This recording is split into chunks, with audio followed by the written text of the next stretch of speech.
Olá pessoal, bem-vindos ao canal O Mundo de Ferro. No vídeo de hoje vamos falar sobre como aplicar o mandrilhamento. Na verdade, este é o primeiro vídeo de 2 vídeos onde falaremos sobre este assunto. Se você não quiser perder nada sobre usinagem e o mundo metal-mecânica, já se inscreve no canal e vem comigo. Eu sou Jonathan Venâncio e você está no canal O Mundo de Ferro.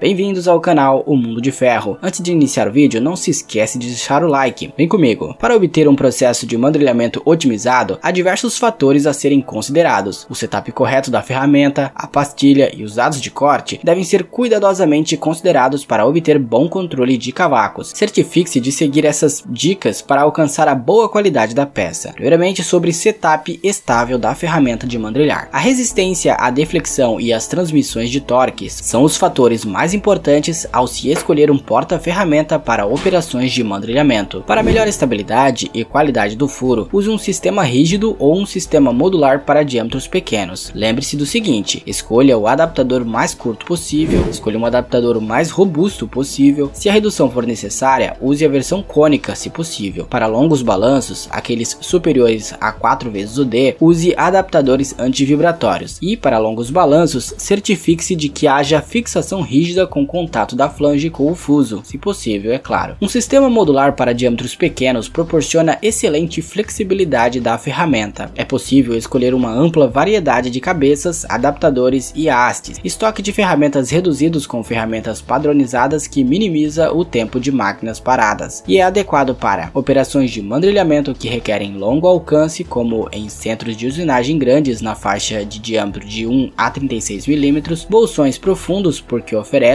o alcance necessário sem limitar a segurança do processo. Algumas dicas úteis. Para a estabilidade máxima, escolha o maior acoplamento possível e o menor balanço possível. Aumente a rigidez dinâmica adicionando um mecanismo antivibratório. Para longos balanços, aqueles superiores a 4 vezes o D, use ferramentas antivibratórias. Quando a redução for necessária, use a versão cônica se possível. E para longos balanços, uma máquina ferramenta com um acoplamento com flange de contato na interface da máquina propicia melhor desempenho. Controle de cavacos bem sucedido em mandrilhamento. A formação e o escoamento de cavacos são questões críticas em operações de mandrilhamento, especialmente em furos cegos. Certifique-se de que a quebra e o escoamento dos cavacos sejam satisfatórios. O entupimento de cavacos afeta a qualidade do furo, a confiabilidade e a vida útil da ferramenta. A geometria da pastilha e os dados de corte são cruciais. Use o fluido de corte para melhorar o escoamento de cavacos, a vida útil da ferramenta e a geometria do furo. Os dados de corte não adequados podem gerar cavacos muito curtos, espessos e forças de corte excessivas, resultando em deflexão e vibrações. Os cavacos longos podem acumular no furo e causar deterioração do acabamento superficial e entupimento de cavacos, causando a quebra da pastilha. Os cavacos ideais devem ter o formato de vírgulas ou espirais para escoarem facilmente para fora do furo. Os fatores que influenciam a quebra de cavacos são a micro e macro geometrias da pastilha, profundidade de corte, avanço e velocidade de corte, material, raio de ponta e ângulo de posição ou ângulo de ataque. Dados de corte em mandrilhamento. A velocidade de corte deve ser reduzida na usinagem com longos balanços. Os gráficos mostram a tendência geral de como a velocidade de corte deve ser reduzida em diferentes geometrias e balanços. No gráfico que você está vendo na tela, vemos a velocidade de corte em relação ao balanço, com geometrias diferentes. A geometria mostrada com a linha azul é para desbaste e a vermelha é para a usinagem média. Neste outro gráfico vemos a velocidade de corte em relação ao balanço. Na linha vermelha temos um adaptador antivibratório, já na linha azul temos um adaptador convencional. As informações extraídas desses gráficos devem ser consideradas apenas como uma tendência geral para a relação entre a velocidade de corte e o balanço ou tamanho do acoplamento. Em geral, as recomendações para as pastilhas e as classes selecionadas podem ser seguidas, mas com as seguintes exceções. Os dados de corte recomendados para assegurar o escoamento de cavacos é em torno de 200 mm para mandrilhamento e 240 mm para acabamento. A velocidade inicial recomendada quando usar barras de mandrilhar para mandrilhamento de precisão são as seguintes: para barras curtas de aço e metal duro com pastilhas, 120 metros por minuto; para barras de aço longas, 90 metros por minuto; para barras inteiriças de metal duro com geometria retificada, 60 metros por minuto. mandrilhamento. O contato insuficiente da aresta de corte pode aumentar a vibração através do atrito durante o corte, em vez de uma ação de corte limpa. Se a ferramenta for ajustada ao menor diâmetro possível, o escoamento de cavacos será mais crítico e pode ser necessário reduzir a profundidade de corte. O avanço máximo no mandrilhamento de precisão é limitado pelo acabamento superficial desejado. Esses dados de corte que foram passados aqui é uma média, pessoal. Sempre consulte o seu fornecedor para o melhor dado de corte possível. Como melhorar a vida útil da ferramenta em mandrilhamento? Os três principais parâmetros de usinagem em um processo de mandrilhamento são velocidade, avanço e profundidade de corte. Cada um tem um menor efeito seguida pela faixa de avanço. A velocidade de corte tem maior influência na vida útil da ferramenta. Vamos analisar uma a uma então. Primeiro, efeitos da velocidade de corte. Quando a velocidade de corte é muito baixa, gera aresta postiça. A aresta fica cega e não é econômico. Quando a velocidade de corte é muito alta, gera rápido desgaste de flanco, acabamento insatisfatório, craterização rápida e deformação plástica. A velocidade de corte tem um efeito grande na vida útil da ferramenta. Ajuste a velocidade de corte para melhor economia. O gráfico que está aparecendo na sua tela mostra no eixo Y a vida útil da ferramenta e no eixo X a velocidade de corte. Perceba que aumentar um pouco gera uma queda drástica da vida útil. Efeitos da faixa de avanço. Quando a faixa de avanço é muito leve, gera cavacos em forma de fita, rápido desgaste de flanco, aresta postiça e não é econômico. Quando a faixa de avanço é muito pesada, gera menor controle de cavacos, acabamento superficial insatisfatório, craterização e deformação plástica, solda de cavacos e martelamento de cavacos. O avanço tem menos efeito na vida útil da ferramenta que a velocidade de corte. O gráfico que está aparecendo na sua tela mostra no eixo Y a vida útil da ferramenta e no eixo X o avanço. Perceba que é uma mudança um pouco mais gradual, não tão brusca como a velocidade de corte. E por último, efeitos da profundidade de corte. Quando a profundidade de corte é muito pequena, gera perda do controle de cavacos, vibrações, calor excessivo e não é econômico. Quando a profundidade de corte é muito profunda, gera alto consumo de potência, quebra da pastilha e maiores forças de corte. A profundidade de corte tem pouco efeito na vida útil da ferramenta. Perceba no gráfico, no eixo Y, a vida útil da ferramenta e no eixo X, a profundidade de corte. É bem mais gradual do que o efeito do avanço e muito mais do que o efeito da velocidade de corte. E você, tem um mandrilhamento na sua empresa? Como você usa os dados de corte no seu processo? Deixa aqui nos comentários que eu quero saber. No mais, obrigado por assistir o vídeo até aqui. Não se esqueça de curtir, compartilhar, de comentar e também de se inscrever aqui no canal. Eu sou Jonathan Venâncio e você assistiu a mais um vídeo no canal O Mundo de Ferro.